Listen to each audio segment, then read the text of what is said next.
Hello students. आज के lecture में हम एक बहुत ही इंपॉर्टेंट बात समझने वाले हैं कि इनैंशोमर्स क्या होते हैं, डायस्टीरियोमर्स क्या होते हैं और ये रिलेशन हम कैसे एस्टेब्लिश करते हैं। अननोन मॉलिक्यूल्स हमारे सामने होंगे तो हम कैसे आइडिया लगाएंगे कि ये आपस में एक दूसरे के इनैंशोमर हैं या डायस्टीरियोमर हैं।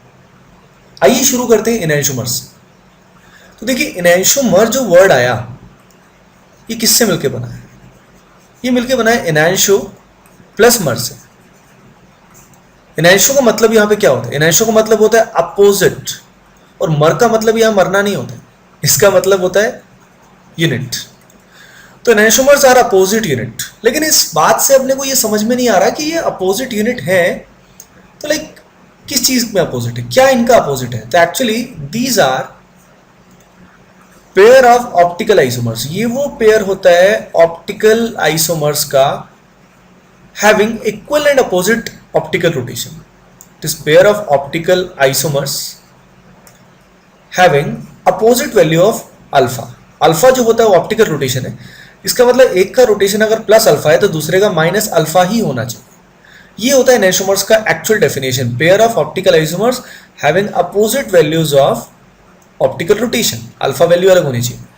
अब होता कुछ ऐसा है, ये तो बात हमें पोलरीमीटर एक्सपेरिमेंट से ही पता लगती है कि एक्चुअल में रोटेशन क्या होने वाला है। हम थियोरेटिकली ऑन पेपर कैसे इन सब चीज़ों को सॉल्व करें ये इंपॉर्टेंट है। यानी प्रैक्टिकली तो हमें पता लग जाएगा। अगर प्रैक्टिकली बात करें, polarimeter experiment will tell us कि अल्फा सेम आ रहा है अपोजिट आ रहा है। लेकिन अगर हम ऑन पेपर सॉल्व करना चाहें तो क्या होगा? ऐसे केस में इनैंशोमर की डेफिनेशन क्या होगी? तो देखिए, इन एग्जाम्पल से देखते हैं। This first pair, these two are enantiomers of each other. अब इससे अपन देखते हैं, इससे अपन डेफिनेशन लेके आते हैं, इसकी थ्योरेटिकल डेफिनेशन क्या है। तो देखिए, सबसे पहली बात तो ये है, enantiomers are mirror images of each other. ध्यान से देखिए, ये दो मॉलिक्यूल जो है, लेट अस से इसको ए मान लेते हैं, इसको बी मान लेते हैं। ए एंड बी इस पर्टिकुलर मिरर प्लेन के अक्रॉस मिरर इमेजेस हैं, यानी they are mirror images of each other. ये दोनों एक दूसरे के मिरर इमेजेस होते हैं। तो इनैंशोमर्स की पहली बात क्या है? दे must B mirror images of each other. Second factor actually ज्यादा इंपॉर्टेंट है। सिर्फ मिरर इमेज होने से ही इनैंशोमर नहीं हो जाता। Mirror image must be non super imposable. ये वर्ड बड़ा कॉम्प्लिकेटेड सा लगता है बट एक्चुअली इजी होता है। These are mirror images which are non superimposable on each other. मतलब ये दोनों मॉलिक्यूल्स एक दूसरे पे ओवरलैप नहीं कर पाएंगे। आप इमेजिन करिए, आपने बी मॉलिक्यूल को पकड़ के उसको उठाया और उठा के ए के सामने रख दिया। इमेजिन करो दोबारा से, बी को आपने उठा दिया, ये स्क्रीन से इसको बाहर निकाल दिया और ए के जस्ट सामने आपने इसको रखा। क्या बी वाला क्लोरीन का एटम ए वाले को ओवरलैप कर पा रहा है, परफेक्टली छुपा पा रहा है? ऐसा नहीं हो रहा है। तो actually these mirror images are non super impossible. ठीक है, अब आइए देखते हैं अगला एग्जाम्पल। अगले एग्जाम्पल में अगर आप ध्यान दें, again these two are mirror images of each other. लेकिन ये जो मिरर इमेजेस हैं दे आर सुपर इम्पोजिबल। मतलब अगर मैं इस मॉलिक्यूल को, कौन से वाले को, राइट वाले को लेफ्ट वाले के जस्ट सामने पकड़ के रखूं, इमेजिन करो आपने राइट वाले डी मॉलिक्यूल को निकाला, स्क्रीन से बाहर निकाला पकड़ के और डी के बिल्कुल सामने रखा, तो हर एटम जो डी वाला है वो सी वाले को क्या करेगा? ओवरलैप करेगा, सुपर इम्पोज करेगा, है ना। तो C and D are mirror images but they are superimposable mirror images, hence they are identical. तो आपने एक बहुत इंपॉर्टेंट बात जानी कि सिर्फ मिरर इमेज होने से इनैंशोमर नहीं होते। Mirror image can be identical, mirror image can be enantiomer as well, depending on the superimposability. Superimpose कर रहे हैं या नहीं कर रहे हैं उस पर डिपेंड करता है। अब सवाल ये है, क्या हम सारे क्वेश्चन ऐसे ही करेंगे? क्या बार बार हम सुपर इम्पोज करके देखेंगे? नहीं, आपको सुपर इम्पोज करके कभी भी नहीं देखना है क्योंकि इसमें कई बार कंफ्यूजन होता है। तो आपको एक्चुअली क्या करना है, आपको आर एस कॉन्फ़िगरेशन निकालना है। किसका? कायरल सेंटर का आर एस कॉन्फ़िगरेशन निकालना है। अगर वो आर एस कॉन्फ़िगरेशन अपोजिट आता है, if the R S configuration is opposite, it indicates कि वो मिरर इमेज तो है। यानी आर एस अपोजिट आने से भी हमें इनैंशोमर नहीं पता लगा, आर एस अपोजिट आने से भी हमें ये पता लगा कि हाँ, दे मस्ट बी मिरर इमेज। तो ऐसी क्या चीज़ है जो हमें बताएगी कि ये सुपर इम्पोजिबल है या नॉन सुपर इम्पोजिबल है? तो सबसे पहले आर एस भी देख लेते हैं। अगर इस पॉइंट पे मैं आर एस कॉन्फ़िगरेशन निकालूं तो पहली प्रायोरिटी Cl को मिलेगी, सेकंड प्रायोरिटी इथाइल को मिलेगी, थर्ड प्रायोरिटी मिथाइल को मिलेगी। तो अगर मैं इस डायरेक्शन में जाऊं तो क्लॉकवाइज डायरेक्शन में जाने की वजह से यहाँ आर कॉन्फ़िगरेशन आएगा। इसमें मैं एज्यूम कर रहा हूँ कि आपको आर एस कॉन्फ़िगरेशन निकालना आता है। यहाँ पे अगर मैं इसी आर एस कॉन्फ़िगरेशन को निकालूं तो Cl को नंबर 1 मिलेगा, इथाइल को नंबर 2 मिलेगा, मिथाइल को नंबर 3 मिलेगा। Direction will be anti clockwise, यानी क्या आएगा, S configuration will be there. ठीक है, तो अब पॉइंट इज दैट कि क्या ऐसी प्रॉपर्टी है जिससे हमें पता लगेगा कि ये मिरर इमेजेस सुपर इम्पोजिबल है या नॉन सुपर इम्पोजिबल है। तो देखिए ये प्रॉपर्टी जो होती है एक्चुअली दिस इज सिमेट्री। अगर मॉलिक्यूल के अंदर प्लेन ऑफ सिमेट्री POS आता है या सेंटर ऑफ सिमेट्री आता है, इन दोनों में से कुछ भी अगर आता है, तो ऐसे केस में उसकी मिरर इमेज कभी भी नॉन सुपर इम्पोजिबल नहीं होगी। यानी if the compound contains at least 1 POS और COS देन उसका इनैंशोमर पॉसिबल नहीं हो सकता। जैसे अब देखिए C और D वाले केस में, ऐसे केस में इसमें प्लेन ऑफ सिमेट्री लाई कर रही है, बिल्कुल बीच से इस मॉलिक्यूल को हम कट कर सकते हैं, तो इसकी मिरर इमेज क्या होगी, सुपर इम्पोजिबल होगी, है ना। तो ओवरऑल कंक्लूजन मैं आपको बताता हूँ इस थ्योरी का। कंक्लूजन ये है कि आप RS कॉन्फ़िगरेशन निकालिए, RS कॉन्फ़िगरेशन अगर सेम है, लेट अस से RS कॉन्फ़िगरेशन इज सेम, तो ऐसे केस में मॉलिक्यूल इज आइडेंटिकल, तब तो मॉलिक्यूल आइडेंटिकल है। अगर RS अपोजिट है तो आप क्या चेक करेंगे, सिमेट्री को चेक करेंगे। अगर सिमेट्री है तो ऐसे केस में अगेन दे आर सेम, लेकिन अगर अपोजिट RS आने के बाद सिमेट्री उसमें नहीं होती, if they are unsymmetrical then they are enantiomers. यानी सारा खेल किसका हमने कर दिया, RS कॉन्फ़िगरेशन का कर दिया। If RS is same molecule is same, if RS is opposite it can be same as well as enantiomer depending on the symmetry, यानी सिमेट्री का खेल सारा होता है। आइए अब कुछ एग्जाम्पल्स देखते हैं जिन एग्जाम्पल से आपको एनैंशोमर की ज़्यादा फील आएगी। तो देखिए पहले एग्जाम्पल में ये M कुछ एटम है, दिस इज M सब एटम है ना। अब यहाँ पे 4 ग्रुप्स जुड़े हैं A, B, C and D। अगर आप ध्यान दें तो ये बीच में मिरर है ना। अब इस मिरर के सामने जो आपको मॉलिक्यूल दिखाई दे रहा है ये एक्चुअली इसका मिरर इमेज है ना। This is D, this is B, ये जो है सोचिए क्या है, this is A and this is C। तो ये दोनों एक दूसरे के मिरर इमेजेस हैं। अब क्या ये मिरर इमेज एनैंशोमर है, ये जानने के लिए हमें इसमें सिमेट्री चेक करनी पड़ेगी।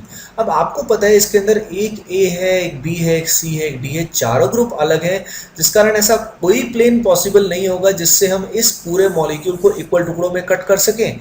और जब इसमें सिमेट्री नहीं है, इससे प्रूव हो रहा है कि this two molecules are non super imposable mirror images of each other, hence they are enantiomers, यानी these two are enantiomers of each other.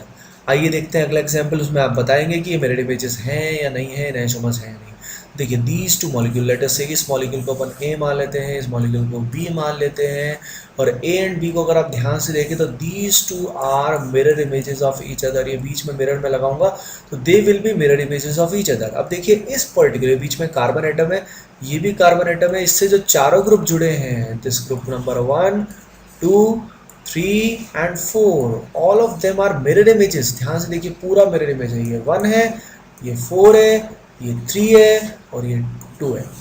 ठीक है, अब इसमें सिमेट्री नहीं है, ऐसा कोई प्लेन नहीं है जो इस मॉलिक्यूल को इक्वल टुकड़ों में कट कर सके, hence these two are enantiomers of each other. आइए देखते हैं अगला एग्जाम्पल, इससे आपको सुपर इम्पोजिबल क्या होता है पता लगेगा। आप अपने दोनों हाथों को आगे लेके आइए, ठीक है, आगे लेके आइए, जैसे इस पिक्चर में दिखा रखा है वैसे ही इनको रखिए, है ना। तो अब देखिए लेफ्ट और राइट हैंड आपका जो होगा, अगर एज्यूमिंग दैट आपका हाथ नॉर्मल होना चाहिए, है ना, अब नॉर्मल नहीं होना चाहिए, तो ये दोनों हाथ जो है एक दूसरे के, आपके हाथ भी एक दूसरे के मिरर इमेज होने चाहिए। तो देखिए ये दोनों एक दूसरे के मिरर इमेज है ना। अब सवाल ये है क्या ये मिरर इमेज एनैंशोमर है या नहीं है, यानी सुपर इम्पोजिबल है या नॉन सुपर इम्पोजिबल है। तो देखिए आप क्या करोगे, अब अपने राइट हैंड को लेफ्ट हैंड के ऊपर रखिए, कोशिश कीजिए आपका राइट हैंड लेफ्ट के ऊपर आप रखने की। जैसे आप कोशिश करेंगे, आप ध्यान देंगे आपका जो राइट हैंड का जो ये थंब है ना, और जो लेफ्ट हैंड का थंब है, ये दोनों बिल्कुल एक दूसरे को ओवरलैप नहीं कर रहे। हाँ, बीच वाली जो ये फिंगर्स हैं ये ओवरलैप करेंगे, पर ये ओवरलैप नहीं कर रहे, जिस कारण इस इमेज को क्या बोलेंगे, नॉन सुपर इम्पोजिबल, है ना। तो ये दोनों एक दूसरे के क्या हुए, एनैंशोमर्स। तो आपका लेफ्ट हैंड और राइट हैंड जो है वो एक दूसरे के क्या हुए, एनाइसोमर हुए, है ना। अब एज्यूम करते हैं एक चीज़, बड़ी फनी सी चीज़ है, पर एज्यूम करते हैं कि मान लीजिए फिंगर 5 की बजाय 4 है, ये फिंगर है ही नहीं, लेट अस से ऐसा कुछ है ना। अब ऐसे केस में आप क्या पाएंगे, ऐसे केस में अगर मैं इसको सुपर इम्पोज करता हूँ तो they will be super imposable, यानी ऐसे केस में left and right hand will be identical. तो अगर हमारी 4 उंगली होती तो ऐसे केस में ये दोनों आइडेंटिकल होते, लेकिन अभी अपना लेफ्ट हैंड राइट हैंड क्या होता है, एनाइसोमर होता है। आइए अब कुछ क्वेश्चंस देखते हैं, उन क्वेश्चन से आपको क्लियर होगा कि हम एनाइसोमर डायस्टीरियोमर कैसे निकालते हैं, है ना। आइए देखते हैं अभी एग्जाम्पल। इस एग्जाम्पल में हमने फिशर प्रोजेक्शन को लिया है और सीधा हम क्या करेंगे, कायरा सेंटर की आरएस कॉन्फ़िगरेशन को निकालेंगे, ठीक है। अब यहाँ पे आरएस कॉन्फ़िगरेशन अगर अपन निकालते हैं तो ब्रोमीन को पहली प्रायोरिटी मिलेगी, क्लोरीन को सेकंड प्रायोरिटी मिलेगी, थर्ड फ्लोरीन को मिलेगी एंड फोर्थ हाइड्रोजन को मिलेगी, है ना। लोवेस्ट प्रायोरिटी ग्रुप का आपको याद होना चाहिए, जिसकी प्रायोरिटी लोवेस्ट होती है वो अगर वेज में यानी हॉरिजॉन्टल लाइन में लाई करेगा तो अपने को आंसर रिवर्स करना पड़ेगा, यानी 1 2 3 के हिसाब से एंटी क्लॉकवाइज के हिसाब से आना चाहिए एस, पर एच के वेज में होने की वजह से यहाँ हम कॉन्फ़िगरेशन बताएंगे आर। अब देखिए दूसरे केस में यहाँ पे अगर बात करें तो यहाँ पे पहली प्रायोरिटी अगेन ब्रोमीन को मिलेगी, सेकंड मिलेगी क्लोरीन को, थर्ड मिलेगी फ्लोरीन को, फोर्थ मिलेगी हाइड्रोजन को। तो अगर 1 से 2, 2 से 3 पे हम जाएं तो it will be clockwise, which should be R but actually it will be S. किसकी वजह से एस होगा, क्योंकि एच यहाँ पे हॉरिजॉन्टल लाइन पे लाई कर रहा है। तो आपने देखा these two compounds have opposite RS configuration, लेकिन मैंने बताया कि अपोजिट आरएस कॉन्फ़िगरेशन होने से ये प्रूव होता है कि they are mirror images of each other, वो एक दूसरे के मिरर इमेज तो हैं, लेकिन एनाइसोमर होंगे इसकी गारंटी तभी होगी अगर उसमें सिमेट्री नहीं है, क्योंकि सिमेट्री अगर उसमें होगी तो मिरर इमेज होने के बावजूद भी वो क्या होगा, सुपर इम्पॉसिबल, है ना। तो अब हमको इसमें सिमेट्री चेक करनी होगी। अब इसमें अगर आप चेक करोगे तो इसमें सिमेट्री पॉसिबल नहीं है, रीजन बीइंग इस कार्बन से चारों ग्रुप अलग जुड़े हुए हैं, यहाँ पे H, यहाँ पे F, यहाँ पे Cl, यहाँ पे Br, so they are enantiomers of each other. आइए देखते हैं अगला केस। अगले केस में लेट अस से आरएस कॉन्फ़िगरेशन निकालते हैं। तो पहली प्रायोरिटी ब्रोमीन को मिलेगी, सेकंड प्रायोरिटी, सॉरी इसमें थोड़ा सा गड़बड़ हो गया, पहली प्रायोरिटी आयोडीन को मिलेगी, सेकंड प्रायोरिटी ब्रोमीन को मिलेगी, थर्ड मिलेगी क्लोरीन को एंड फोर्थ मिलेगी फ्लोरीन को। इस बेसिस पे अगर देखा जाए तो एंटी क्लॉकवाइज के हिसाब से यहाँ पे ऐसा आएगा कि जो लोवेस्ट प्रायोरिटी ग्रुप है वो कहाँ पे लाई कर रहा है, वर्टिकल लाइन पे यानी डैश पे लाई कर रहा है ना। तो LPG should be at dash, dash पे है तो सही है, अगर वेज पे है तो आपको रिवर्स करना पड़ेगा। अब यहाँ पे देखते हैं कॉन्फ़िगरेशन निकालेंगे। तो पहली प्रायोरिटी आयोडीन को मिलेगी, सेकंड प्रायोरिटी ब्रोमीन को मिलेगी, थर्ड क्लोरीन को एंड फोर्थ मिलेगी फ्लोरीन को। अगर हम क्लॉकवाइज जाते हैं तो ऐसे केस में कॉन्फ़िगरेशन आनी चाहिए आर पर फ्लोरीन के हॉरिजॉन्टल लाइन यानी वेज पे होने के कारण हमारा आंसर दोबारा से क्या आएगा, एस। तो आपने देखा कॉन्फ़िगरेशन सेम होने के बाद दे will be identical, they will B same, है ना। अब देखिए मैं एक चीज़ आपको समझाना चाहूँगा, जैसे फॉर एग्जाम्पल हमने ऐसा कुछ मॉलिक्यूल लिया और लेटेस्ट से हमने ऐसा कुछ मॉलिक्यूल भी लिया। अब इन दोनों में अगर देखा जाए तो अपने को देखने में एक जैसे नहीं लग रहे, they are not looking like कि ये आइडेंटिकल हैं, but actually these two are identical species, ये आइडेंटिकल हैं। अब इसको फील करने के दो तरीके हैं, या तो आप क्या करोगे, आरएस कॉन्फ़िगरेशन निकालोगे जिससे Cl को नंबर 1 मिलेगा, इथाइल को 2 मिलेगा, मिथाइल को 3 मिलेगा, ये क्लॉकवाइज आएगा, लेकिन आंसर आर की बजाय क्या आएगा, एस, क्योंकि lowest priority group that is H वो कहाँ लाई कर रहा है, वेज पे लाई कर रहा है। अगर नीचे हम देखेंगे तो पहली प्रायोरिटी Cl को मिलेगी, सेकंड प्रायोरिटी इथाइल को, थर्ड मिथाइल को, 1 2 3 this will be anti clockwise, hence यहाँ पे क्या होगा, S। यहाँ पे S क्यों होगा, क्योंकि H डैश पे है तो कोई रूल्स में चेंज नहीं आएगा। तो these two are identical as per RS configuration, यानी दिखने में लग नहीं रहे हैं ये आइडेंटिकल, पर ये आइडेंटिकल है।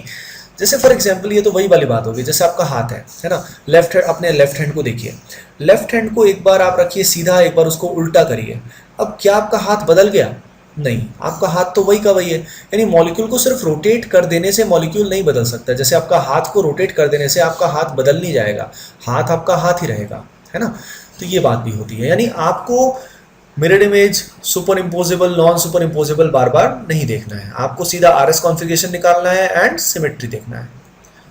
आइए अब जानते हैं डायस्टीरियोमर्स क्या होते हैं। What are diastereomers. देखिए डायस्टीरियोमर वर्ड जो होता है ये बना है dia plus stereomer, which actually means dia means pair and stereomer means stereo isomer. So diastereomers means pair of stereo isomers, है ना। तो diastereomers are pair of stereo isomers. पर पेयर ऑफ स्टीरियो आइसोमर से समझ तो नहीं आता कि किस तरह के पेयर ऑफ स्टीरियो आइसोमर है, वो क्या हो क्या रहा है उनमें, है ना।